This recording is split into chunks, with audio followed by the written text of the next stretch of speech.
Hello दोस्तों, how are you. आप लोग सब कैसे हैं? मुझे आशा है कि आप लोग ठीक है ना।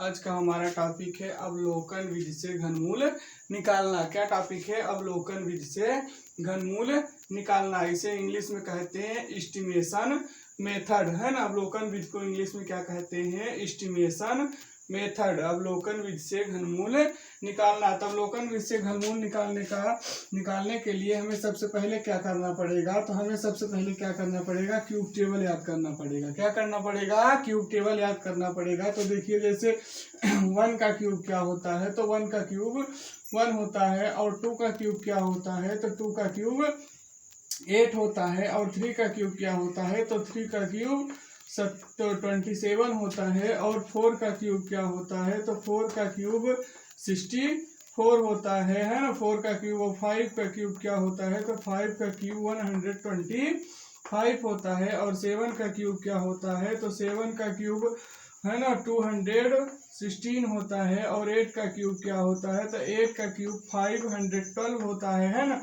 और 9 का क्यूब क्या होता है? तो 9 का क्यूब 729 होता है। और 10 का क्यूब क्या होता है? तो 10 का क्यूब 1000 होता है ना। देखिए, ये क्यूब टेबल है हमारा। तो एस्टिमेशन मेथड से यानी अवलोकन विधि से घनमूल निकालने के लिए सबसे पहले हमें क्या करना होगा? तो क्यूब टेबल याद करना पड़ेगा, है ना।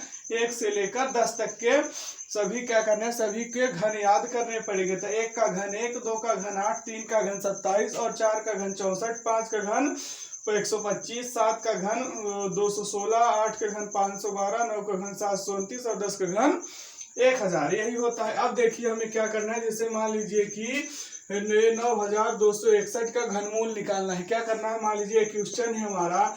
इसे अगर आप किसी मेथड से सॉल्व करेंगे तो आपको टाइम लगेगा। मिनिमम इसमें 4-5 मिनट तो आपको लग ही जाएगा सॉल्व करने में। लेकिन इस मेथड से आप मुश्किल से 5 सेकंड के अंदर आंसर निकाल लेंगे। तो देखिए कैसे निकलेगा। तो इसे क्या कहते हैं? अवलोकन विधि। हम क्या करते हैं कि यानी का क्यूब रूट निकालना है ना घनमूल। तो घनमूल निकालने के लिए सबसे पहले इसका हम क्या करेंगे? इधर राइट से लेफ्ट की ओर, यानी राइट से लेफ्ट की ओर क्या करेंगे? 3 अंकों का जोड़ा बनाएंगे। क्या करेंगे? 3 अंकों का जोड़ा बनाएंगे। मान लीजिए 9261 का हमें क्या निकालना है? घनमूल निकालना है। क्या करेंगे? 3 अंकों का जोड़ा बनाएंगे। 3 अंकों का जोड़ा बनाए। अब इस अंक में देखिए क्या है? 3 अंकों का जोड़ा 261 ही है। इसके लास्ट में क्या है? 1 है। क्या है लास्ट में? 1 है। तो हम अपने क्यूब टेबल में देखेंगे कि किसका क्यूब 1 है, किसका क्यूब 1 है। तो ये देखिए यहाँ पे 1 का क्यूब 1 है। क्या है? 1 का क्यूब 1 है। तो यहाँ पे हम क्या लिख लेंगे? 1। क्या लिख लेंगे? 1 का क्यूब 1 है। तो ये 1 हम वहां पे लिख लिया। अब हमारा क्या बचा है? 9 बचा है। क्या बचा है? 9 बचा है। ये देखिए, तो 9 बचा हुआ है। तो ये देखिए किसका क्यूब 9 है? तो देखिए इसमें किसी का क्यूब 9 नहीं है ना। तो हम क्या करेंगे? कम वाला लेंगे। 2 का क्यूब 8 है और 3 का क्यूब 27 है। तो देखो 2 का क्यूब 8 है जो 9 से छोटा है। 9 से छोटा है, हमें छोटा वाला लेना है ना। तो 9 से छोटा कौन है? 2 का क्यूब 8 है जो कि 9 से छोटा है। 3 का लेंगे तो ज्यादा हो जाएगा। तो हम किसका लेंगे? 2 का क्यूब लेंगे, है। तो 2 का क्यूब 8 है। तो किसका क्यूब 8 है? तो 2 का क्यूब 8 है। तो इसका क्यूब रूट क्या हो जाएगा? ये हमारा आंसर आ जाएगा, है ना। ये देखिए, अब देखिए जैसे मान लीजिए दूसरा क्वेश्चन है। दूसरा क्वेश्चन है हमारा, है ना। ये है 42875। मान लीजिए हमें इसका घनमूल निकालना है। तो इसका घनमूल निकालने के लिए हम क्या करेंगे? वही सिस्टम है ना। इधर से क्या करेंगे? 3 जोड़ा बनाएंगे। कितने जोड़े बनाएंगे? 3 अंकों का जोड़ा बनाएंगे। अगर हमें इसमें स्क्वायर रूट निकालना होता तो 2 अंकों का जोड़ा बनाते हैं और स्क्वायर टेबल में इसी तरह से देखते हैं ना। लेकिन हमें घनमूल निकालना है तो क्या करेंगे? 3 अंकों का जोड़ा बनाएंगे। ये देखिए 3 अंकों का जोड़ा बन गया। इसके लास्ट में क्या लिखा है? 5 लिखा है ना। तो हम अपने क्यूब टेबल में देखेंगे किसके क्यूब के लास्ट में 5 है। किसके क्यूब के लास्ट में 5 है? तो यहाँ पे देखिए 5 के क्यूब के लास्ट में ये 5 है ना। 5 के क्यूब के लास्ट में 5 है। तो हम यहाँ क्या लिख लेंगे? ये 5 ये लिख लेंगे, है ना। 5 के क्यूब के लास्ट में 5 है तो 5 लिख लिए। अब ये देखिए हमारा 42 बचा हुआ है ना।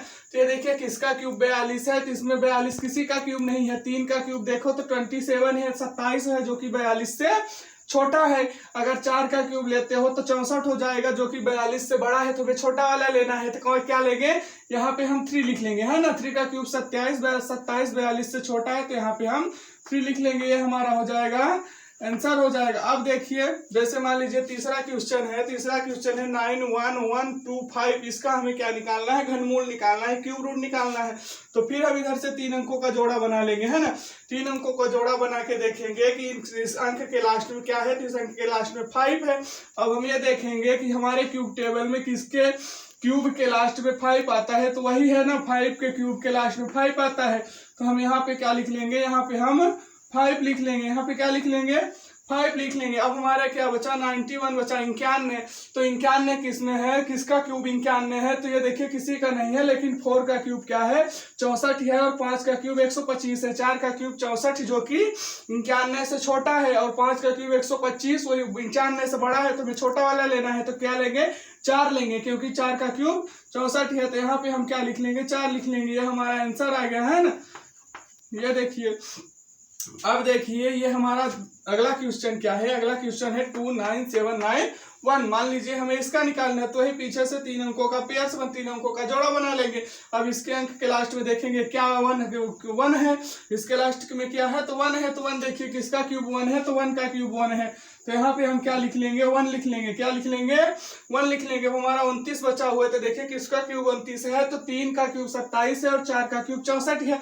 तो 27 29 से छोटा है, तो हम क्या लेंगे, 3 यहाँ लिख देंगे, है ना। 3 का क्यूब 27 है, जो कि 29 से छोटा है, तो हम यहाँ पे 3 लिख देंगे। ये हमारा इसका आंसर हो जाएगा, है ना। ये क्यूब रूट, इसका क्यूब रूट क्या होगा, 31। क्या होगा, 31। अब अगला क्वेश्चन देखिए, जैसे मान लीजिए लिखा है 8 5 7 3 7 5, इसका हमें क्यूब रूट निकालना है। क्यूब रूट निकाल वही सिस्टम, पीछे से 3 अंक का जोड़ा बना लेंगे, और इसके लास्ट में देखेंगे क्या है, 5 है। तो देखो किसके क्यूब के लास्ट में 5 है, तो 5 के क्यूब के लास्ट में 5 है, तो यहाँ पे हम 5 लिख लेंगे। अब फिर हमारा कितना अंक बचा है, 3 अंक बचा है, तो इसका भी जोड़ा बना लेंगे।